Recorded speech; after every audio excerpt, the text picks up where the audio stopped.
मुख्यतः दो कारण हैं। एक, महिलाएं अपने बेटे को किसी से बांट नहीं सकती। उन्हें लगता है कि वह सिर्फ उन्हीं की सुने। बेटे माताओं के बहुत करीब होते हैं। विवाह के बाद बेटा थोड़ा ध्यान अपनी पत्नी पर भी देता है, जो विवाद का कारण बनता है।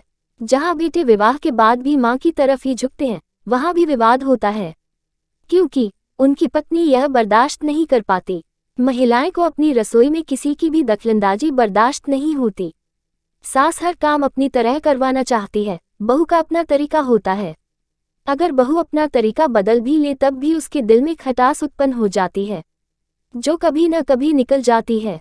यही अगर सास बहू का तरीका स्वीकार कर ले तब भी उसके मन में बहू को लेकर खटास उत्पन्न हो जाती है। सास बहू की इस लड़ाई में ससुर और बेटे की हालत दो पाटन के बीच में जैसी हो जाती है। एक, बेटे की मां सबसे ज्यादा असुरक्षा की भावना से ग्रस्त होती है। सबसे पहले, मेरा बेटा किसी और का हो जाएगा, मेरी बात नहीं सुनेगा, मेरा ध्यान नहीं रखेगा जब उसकी जिंदगी में कोई और औरत आ जाएगी। दूसरा, जो घर वो अब तक संभालती आ रही है उसका प्रभुत्व और सत्ता उसे साझा करनी पड़ेगी अपनी बहू के रूप में, और बहू का स्वामित्व उसे जरा भी स्वीकार नहीं होता। इसी वजह से वो अपने बेटे को नियंत्रित रखने के लिए घर के स्वामित्व को साझा करने की असुरक्षा वाली भावना से बचने के लिए यही सब समय समय पर अपनी भावनाओं को झगड़े के रूप में प्रदर्शित करती रहती है। तुमने साबुन यहाँ क्यों रखा? सब्जियां फ्रिज में क्यों नहीं रखी? रोटी ज्यादा क्यों बनाई? पंखा बंद करके बाहर निकला करो।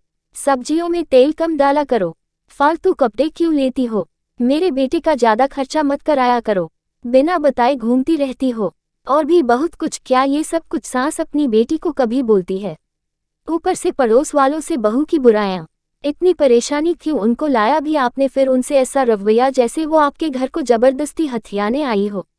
आप बहू के रूप में बेटी चाहते हैं न, तो पहले आपको माँ बनना होगा, क्योंकि माँ बेटी को जन्म देती है, बेटी माँ को नहीं। ये ही सब और क्या? कल आई हुई लड़की मेरे बेटे के दिलो दिमाग पे सवार होकर बैठ जाएगी तो मुझे कौन देखेगा? बस।